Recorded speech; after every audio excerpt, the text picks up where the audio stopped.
नमस्कार, स्वागत है आपका आज की बेहद बड़ी और ताजा खबरों में। आज की मुख्य खबरों और हेडलाइंस न्यूज के तहत खबर आ रही है कि अब भारत में इस कंपनी ने कोरोना की वैक्सीन बना ली है। जी हां, यह कंपनी 103 रुपए प्रति टेबलेट की दर से बाजार में इस दवा को उपलब्ध भी करवा रही है। तो जानेंगे इस खबर के बारे में। इसके साथ ही दोस्तों एक और बड़ी खुशखबरी आ रही है। जी हाँ, प्रधानमंत्री नरेंद्र मोदी ने मजदूर और गरीब भाइयों के लिए नई स्कीम लॉन्च की है, जिसके तहत उनको घर पर ही 125 दिन काम की बदौलत रोजगार दिया जाएगा।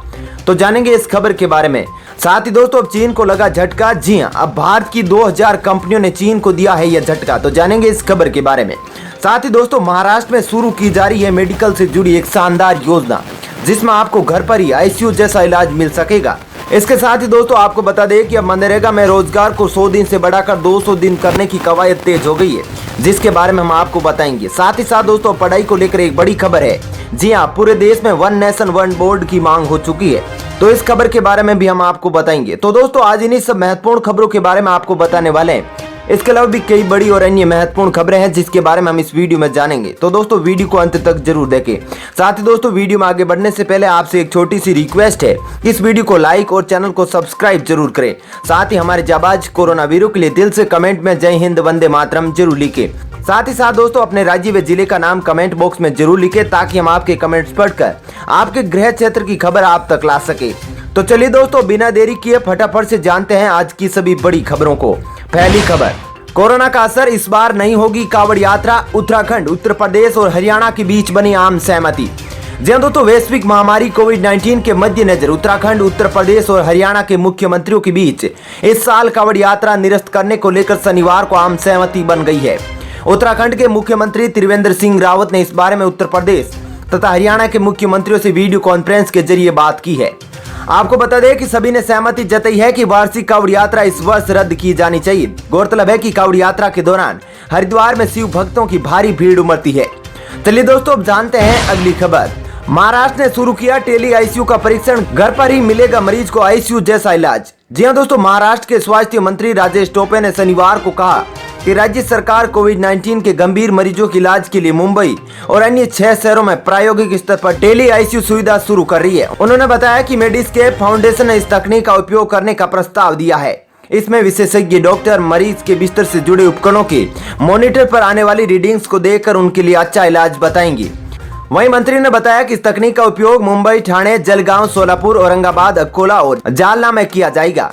उन्होंने कहा है कि अगर इस तकनीक में सफलता मिलती है और ये अच्छा रहता है तो अन्य जगहों पर भी इसका उपयोग किया जा सकेगा।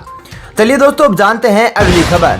इंडिया चाइना फेस ऑफ के दौरान भारत ने कहा एलएसी को लेकर नहीं माने जाएंगे चीन के अटपटे दावे। जी दोस्तों, भारत और चीन की हिंसक झड़प को लेकर भारतीय विदेश मंत्रालय ने बयान जारी किया है। विदेश मंत्रालय ने कहा है कि गलवान घाटी क्षेत्र के संबंध में स्थिति ऐतिहासिक रूप से स्पष्ट है। लाइन ऑफ एक्चुअल कंट्रोल के संबंध में अतिशयोक्तिपूर्ण और अटपटे दावों को स्वीकार करने के लिए चीनी पक्ष के प्रयास अब स्वीकार्य नहीं है।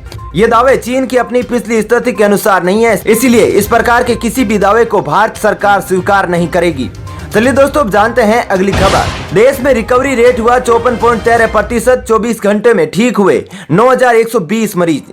जी दोस्तों, भारत में शनिवार को कोविड-19 के एक दिन में सर्वाधिक 14,516 नए मामले आने के साथ ही देश में संक्रमितों की कुल संख्या 3,95,048 हो गई है। वहीं मौत के 375 नए मामलों के साथ अब तक 12,948 लोग इस संक्रमण से जान गंवा चुके हैं। आपको बता दें कि स्वास्थ्य मंत्रालय ने कहा है कि देश में रिकवरी रेट 54.13% हो गया है। देश में अब तक 2,13,830 लोग ठीक हो चुके हैं, जबकि पिछले 24 घंटों में 9,120 लोग ठीक हुए हैं। चलिए दोस्तों अब जानते हैं अगली खबर। खुशखबरी, भारतीय कंपनी ने बना ली कोरोना की दवा, 103 रुपए प्रति टेबलेट है कीमत। जी दोस्तों, फार्मा कंपनी ग्लेनमार्क फार्मास्यूटिकल ने शनिवार को बताया कि उसने एंटीवायरल ड्रग फेविपिराविर लॉन्च कर दिया है। कंपनी ने इस दवा का नाम फेविफ्लू रखा है, जिसका इस्तेमाल कोविड-19 के मामूली संक्रमण वाले लोगों के लिए किया जा सकता है। कंपनी ने इस दवा की कीमत 103 रुपए प्रति टेबलेट रखी है। हालांकि आपको बता दें कि और आपको सलाह दी जाती है कि आप डॉक्टर के परामर्श के बाद ही इस दवा को लेने की किसी दूसरे के कहने पर। चलिए दोस्तों अब जानते हैं अगली खबर। पीएम मोदी ने लॉन्च किया गरीब कल्याण रोजगार अभियान, मजदूरों की रोज होगी 202 रुपए की कमाई, करे जाएंगे ये काम। जी दोस्तों, केंद्र सरकार ने शनिवार को गरीब कल्याण रोजगार अभियान को लॉन्च किया है। इस अभियान के तहत 125 दिनों तक मजदूरों को अलग अलग कामों में रोजगार मुहैया कराया जाएगा। गरीब कल्याण रोजगार अभियान के तहत कुल 125 दिनों का काम चलेगा। इसमें रोज की मजदूरी मनरेगा की मजदूरी के हिसाब से दी जाएगी। इसमें रोज की मजदूरी मनरेगा की मजदूरी के हिसाब से ही दी जाएगी। इस लिहाज से एक कामगार को रोज 202 रुपए मिलेंगे। चलिए दोस्तों, अब जानते हैं अगली खबर। पूरे देश में लागू हो सकती है कॉमन सिलेबस की व्यवस्था, यह है वजह। जी हाँ दोस्तों, देश भर में वन नेशन वन बोर्ड की मांग एक बार फिर जोर पकड़ने लगी है। देश भर में 6 से 14 साल के बच्चों के लिए कॉमन सिलेबस लागू करने की मांग को लेकर सुप्रीम कोर्ट में एक बार फिर याचिका दायर की गई है।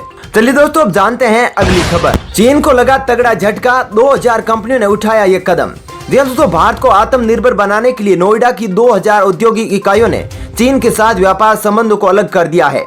अब ये कंपनियां इलेक्ट्रॉनिक्स, इलेक्ट्रिकल्स, इंजीनियरिंग सेक्टर के लिए कंपोनेंट आयात करने के लिए ताइवान से हाथ मिलाएंगी और देश में कंपोनेंट इंडस्ट्री को हब बनाएगी। गुरुवार को ईमेल के माध्यम से नोएडा की कई कंपनियों ने ताइवानी कंपनियों के साथ, आपको बता दें कि वर्तमान में 90% इलेक्ट्रॉनिक्स और विद्युत उद्योग घटक चीन से आयात किए जाते हैं, जबकि ताइवान केवल 10% का योगदान देता है। नोएडा की सभी कंपनियां यहाँ मोबाइल उद्योग में USB lead, charger, adopter, headphone की आपूर्ति करती है। इन सभी वस्तुओं को चीन से आयात किया जाता है, जिन्हें यहाँ इकट्ठा किया जाता है। लेकिन चीन और भारत के बीच बढ़ते तनाव के कारण नोएडा की कंपनियों ने अपने आदेश रद्द कर दिए हैं और आदेश को ताइवान में स्थानांतरित कर दिया है। दोस्तों, भारत की इन कंपनियों पर आपका क्या कहना है, कमेंट करके जरूर बताना। चलिए दोस्तों, अब जानते हैं अगली खबर। मुख्यमंत्री गहलोत ने लिखा पीएम मोदी को पत्र, मनरेगा रोजगार की अवधि 100 दिन से बढ़ाकर की जाए 200 दिन। जी हाँ दोस्तों, प्रधानमंत्री नरेंद्र मोदी ने शनिवार को गरीब कल्याण रोजगार अभियान का शुभारंभ किया है। वीसी के माध्यम से हुई इस कार्यक्रम में मुख्यमंत्री अशोक गहलोत और डिप्टी सीएम सचिन पायलट ने भी हिस्सा लिया। इस अभियान के तहत ऐसे लोगों को रोजगार मिलेगा जो कोरोना संकट के कारण घर लौट आए हैं। इस बीच मुख्यमंत्री गहलोत ने पीएम मोदी को पत्र लिखकर मांग की है कि मनरेगा के तहत प्रति परिवार उपलब्ध कराए जाने वाले रोजगार की सीमा 100 दिन से बढ़ाकर 200 दिन की जाए। आपको बता दें कि कोरोना संकट के कारण घर लौट आए प्रवासी मजदूरों के लिए स्थानीय स्तर पर रोजगार व जीविका के साधन उपलब्ध करवाने के लिए और स्थायी सार्वजनिक उत्पादक परिसंपत्तियों के निर्माण के लिए केंद्र सरकार ने गरीब कल्याण रोजगार अभियान का शुभारंभ किया है। चलिए दोस्तों, अब जानते हैं अगली खबर। अगले 36 घंटे में राजस्थान में दस्तक देगा मानसून। जी दोस्तों, मानसून की दस्तक से पहले प्रदेश में भीषण गर्मी और उमस लोगों को जमकर सता रही है। बीते एक सप्ताह से सूर्य की तेज तपिश, उमस और लू के थपेड़ों ने लोगों को बहाल कर दिया है। वहीं दोस्तों, राजस्थान की ओर तेजी से बढ़ रहे मानसून के चलते संभावना जताई जा रही है कि मानसून 20 जून तक राजस्थान में दस्तक देगा। लेकिन हवाओं के चलते मानसून के अगले 36 घंटों में डूंगरपुर, बांसवाड़ा के रास्ते राजस्थान में दस्तक देने की संभावना है। आपको बता दें कि मानसून राजस्थान की ओर तेजी से बढ़ रहा है और अगले 36 घंटों में राजस्थान में मानसून के दस्तक देने की संभावना है। चलिए दोस्तों, अब जानते हैं अगली खबर। अब शहीदों को आर्थिक मदद से बचने की तैयारी। अब विहिप ने हर भारतीय के खाते से ऑटो डेबिट का दिया सुझाव।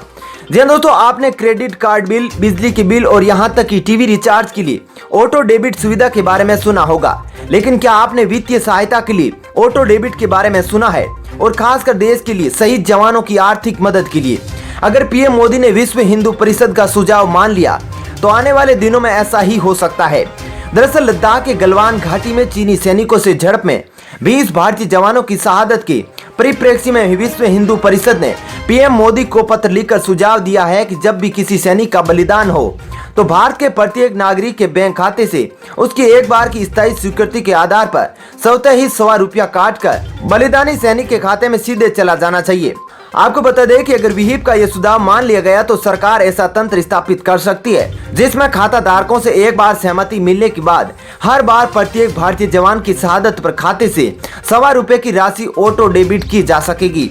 विहिप ने इस बारे में पहले ही वर्चुअल पोल भी करा लिया है जिसमें 95% उत्तरदाताओं के समर्थन का दावा किया है।